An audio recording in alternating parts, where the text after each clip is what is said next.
గుంటూరు నగరంలో కొత్తపేట మల్లేలింగ భవన్లో శుక్రవారం సిపిఐ జిల్లా కార్యవర్గ సమావేశం జరిగింది. పార్టీ రాష్ట్ర కార్యదర్శి గుజ్జుల ఈశ్వరయ్య మాట్లాడుతూ పెద్దవాగు ప్రాజెక్టు పనుల నిర్మాణానికి 500 కోట్ల కేటాయించాలని, రైతాంగానికి సాగునీరు, ప్రజలకు తాగునీరు అందించేలా చర్యలు చేపట్టాలన్నారు. రాబోయే ఖరీఫ్ సీజన్లో రైతులు ఎదుర్కొంటున్న సమస్యల పరిష్కారానికి కృషి చేయడం గురించి 2026 ఖరీఫ్ సీజన్కి అవసరమైనన్ని పంటలకు నాణ్యమైన విత్తనాలను 90% సబ్సిడీతో రైతాంగానికి అందించాలని, ప్రైవేటు మార్కెట్లో అధిక ధరలు అమ్ముతున్న పలు రకాల పంటల విత్తనాల కంపెనీలపై చర్యలు తీసుకోవాలని డిమాండ్ చేశారు. ప్రపంచంలోనే అగ్రభాగాన్ని ఉన్న పత్రికా స్వేచ్ఛ ఉన్నటువంటి నార్వే దేశం నెంబర్ 1 గా ఉందని, రెండు దేశాల ప్రధాన మంత్రుల మధ్య చర్చలు జరుగుతుంటే ప్రెస్ కాన్ఫరెన్స్ నిర్వహించకుండా భారతదేశ ప్రతిష్టతను కాపాడాల్సిన ప్రధానమంత్రి మోడీ బ్యాంకులన్నీ దోపిడీ చేసి పారిపోవడం ఈ దేశ ప్రజలకు అవమానకరంగా ఉందన్నారు. నాగేశ్వరరావు, జిల్లా కార్యదర్శి కోట మాల్యాద్రి, నగర కార్యదర్శి అరుణ్ కుమార్ తదితరులు పాల్గొన్నారు.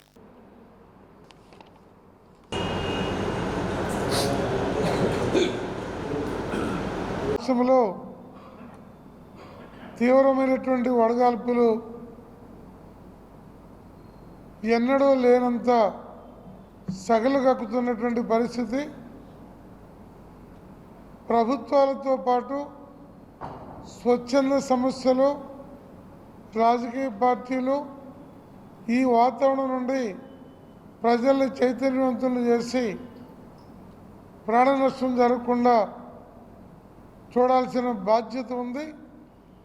రాష్ట్ర ప్రజలందరూ కూడా ఈ 4 రోజుల పాటు తగు జాగ్రత్తలు తీసుకోవాల్సిందిగా సిపిఐ పార్టీ నుండి విజ్ఞప్తి చేస్తున్నాం. నిన్న సాయంత్రం సిపిఐ జాతీయ కార్యదర్శి కామ్రేడ్ రామకృష్ణ గారు, రాష్ట్ర కార్యదర్శి సోదరుడు ఈశ్వర గారు, నేను రాష్ట్ర ముఖ్యమంత్రి గారికి పలు ముఖ్య అంశాల మీద రిప్రజెంటేషన్స్ ఇవ్వడానికి కలవటం జరిగింది.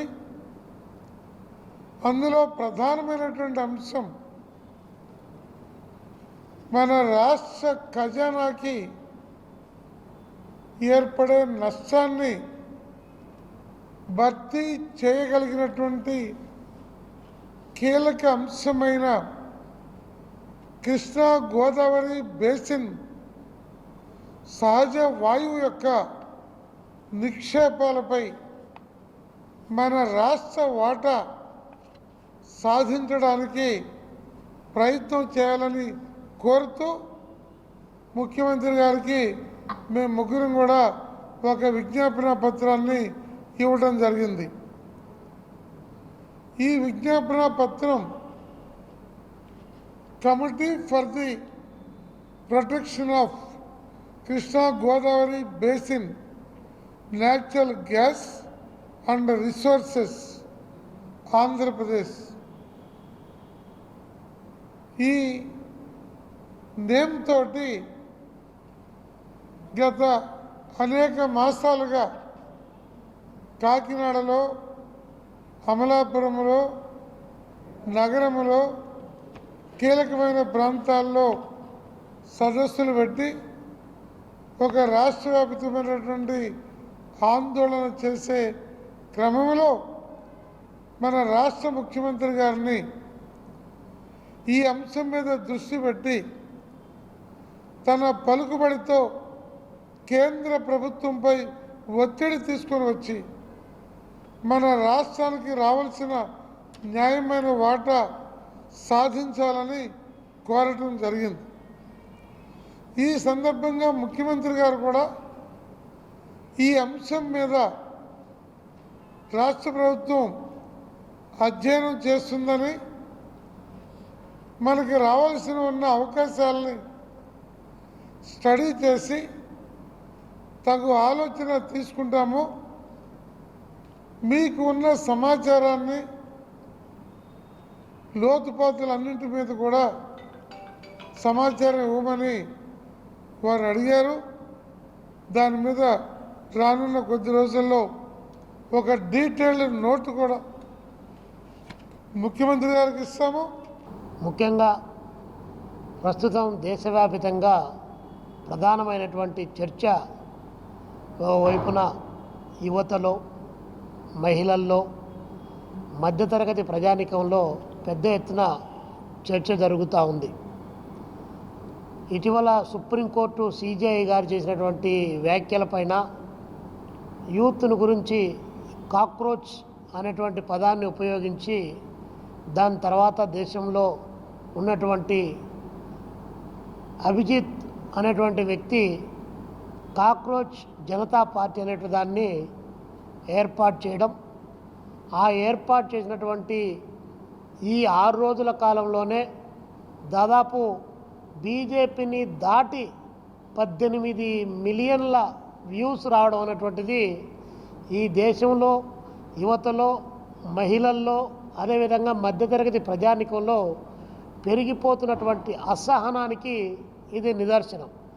ఇంత పెద్ద ఎత్తున అసహనం పెరిగిపోతూ ఉంటే భారతీయ జనతా పార్టీ ఎన్డీఏ ప్రభుత్వము దాని నుంచి ఆ యువకుడు కానీ, ఈ దేశంలో ఉన్నటువంటి యువత కానీ చేసినటువంటి డిమాండ్స్, ప్రభుత్వం ముందు పెట్టేటువంటి అంశాలు ఏవైతే మేనిఫెస్టో ఉందో అవి కఠోరమైనటువంటి వాస్తవాలు.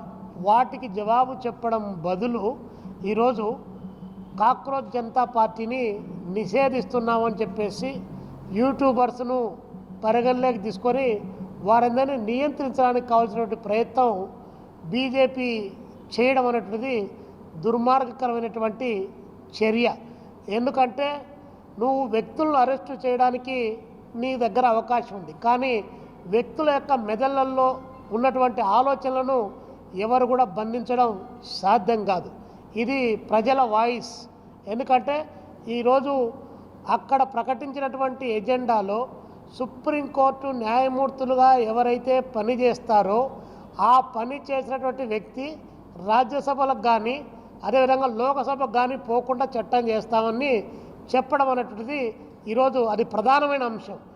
ఇటీవల జరిగినటువంటి ఈ 12 సంవత్సరాల కాలంలో దేశంలో తీర్పులు ఇచ్చినటువంటి ప్రధాన న్యాయమూర్తులు కొలీజియం ఏదైతే ఉందో అలా తీర్పులు ఇచ్చినటువంటి వాళ్ళు బాబ్రీ మసీదు మొదలుకొని ఇప్పటి వరకు వచ్చినటువంటి తీర్పుల్లో అనేక మంది రాష్ట్ర గవర్నర్లుగా, ఎంపీలుగా, రాజ్యసభ సభ్యులుగా ఈరోజు భారతీయ జనతా పార్టీ ఎన్నిక చేసింది.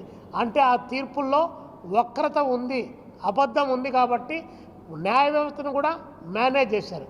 రెండోది, యువకులకు సంబంధించినటువంటిది కానీ లేదా ప్రజలకు సంబంధించినటువంటి కానీ ఓటును ఎవరైతే బలవంతంగా తొలగిస్తారో అలాంటి వాళ్ళపైన ఊపా చట్టాన్ని ప్రయోగిస్తామని చెప్పడం జరిగింది. ఈరోజు ఊపా చట్టం హక్కుల గురించి అడిగేటువంటి వాళ్ళపైన ప్రయోగిస్తూ ఉన్నారు, మీ తప్పుల గురించి మాట్లాడేట వాళ్ళపైన ప్రయోగిస్తూ ఉన్నారు. అదేవిధంగా సర్ పేరుతో ఈరోజు దేశవ్యాపితంగా బెంగాల్లో, అదేవిధంగా కేరళలో, తమిళనాడులో, చివరికి పాండిచ్చేరి లాంటి రాష్ట్రంలో కూడా పెద్ద ఎత్తున ఓట్లు తొలగించారు. 74 లక్షలు, 93 లక్షలు, 9 లక్షలు కేరళలో, 1 లక్ష పక్కనటువంటి పాండిచ్చేరి లాంటి ప్రాంతంలో ఓట్లు తొలగించారు. ఓట్లు తొలగించి మీరు నేరానికి పాల్పడుతున్నారు, ఇలాంటి వాళ్ళపైన ఊపా చట్టం పెడతాం, ప్రజల హక్కులు హరించే వాళ్ళపైన అని చెప్పడం జరిగింది.